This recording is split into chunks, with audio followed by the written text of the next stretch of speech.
Brought to you by Blackmagic Design, the world's highest quality products for the feature film, post and broadcast industries. Blackmagicdesign.com. And by the Tonkawa Film Festival, celebrating short films from around the world. tonkawafilmfestival.com.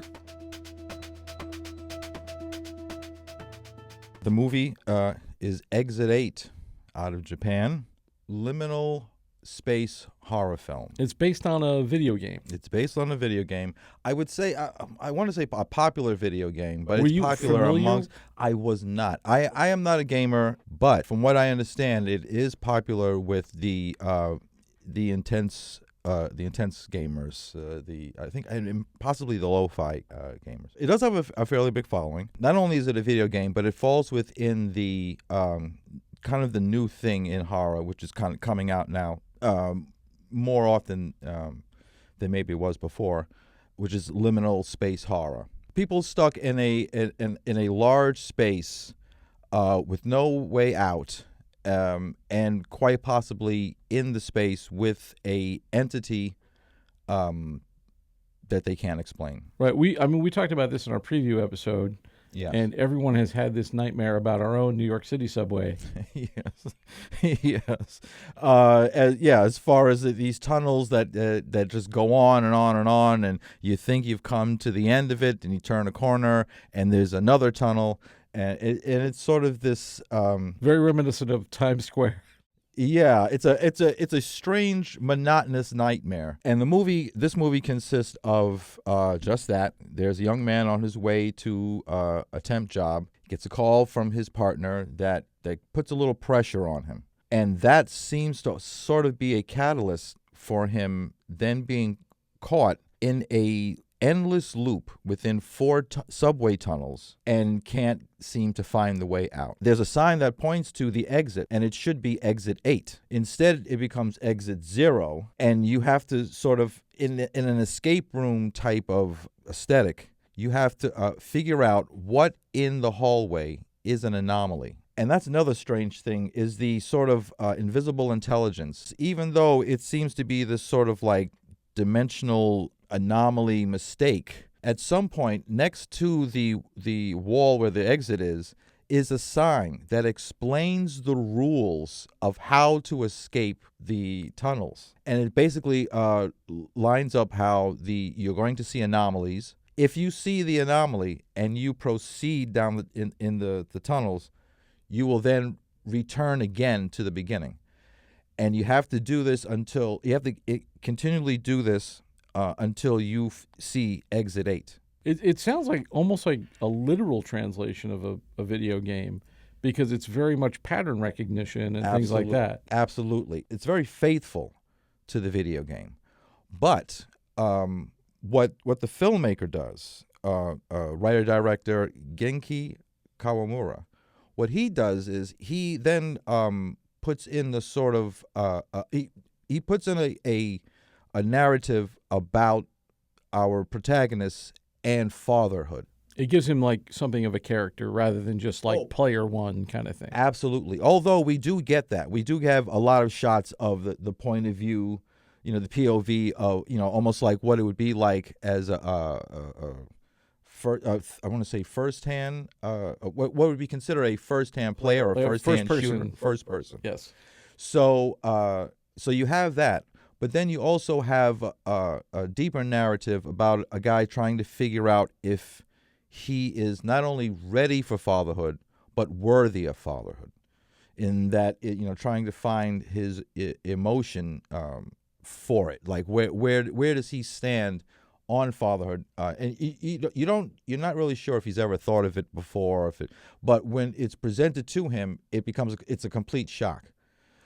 And there's a scene right before it that sort of questions whether or not he's ready for fatherhood. Also terrifying.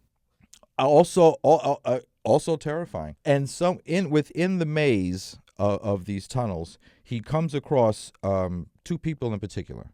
One is a little boy who can play this game so well, and he's silent, so he doesn't communicate as like the way that would be good for the other player, because he can see the anomalies where the other ones, where this young man, our protagonist, sometimes can't figure it out. So this kid is like Neo in the Matrix. He's a little bit Neo, a little bit the bald kid with the spoon boy. There is no spoon boy. There is no spoon.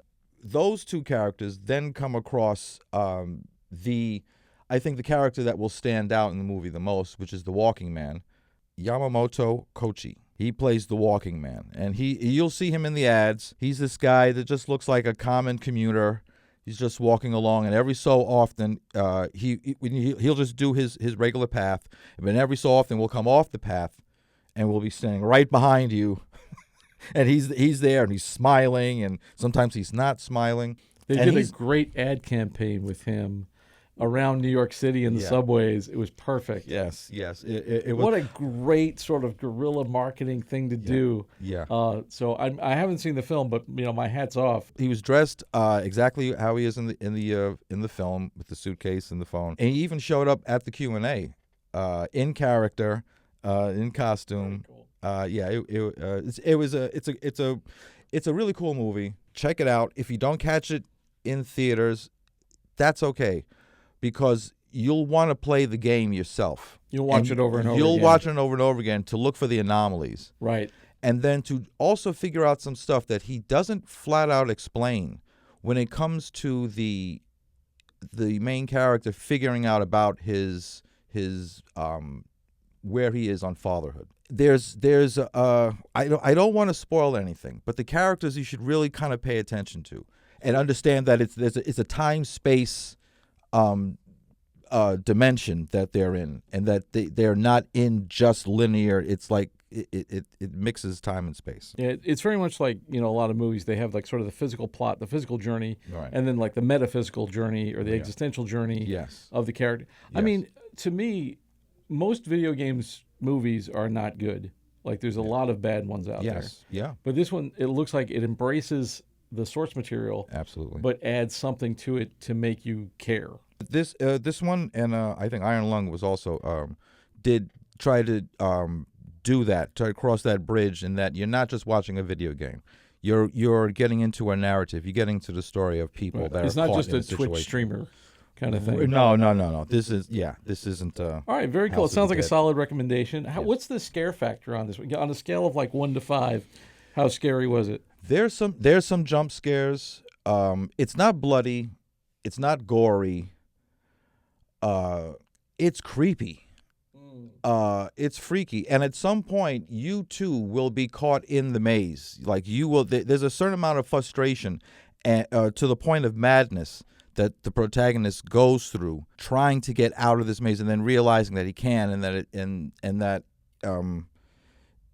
if he doesn't play the game right, that he will just start again, and he may be trapped in there forever. And so there's this borderline madness factor to it that the audience gets caught up in too. It's like, oh my God, I've got to get out. I've got to get out of here. So the scare of like, will I ever make it out of here? And then, or will I go crazy before I can make it out of here? Exactly. This is the BTRP Media Network.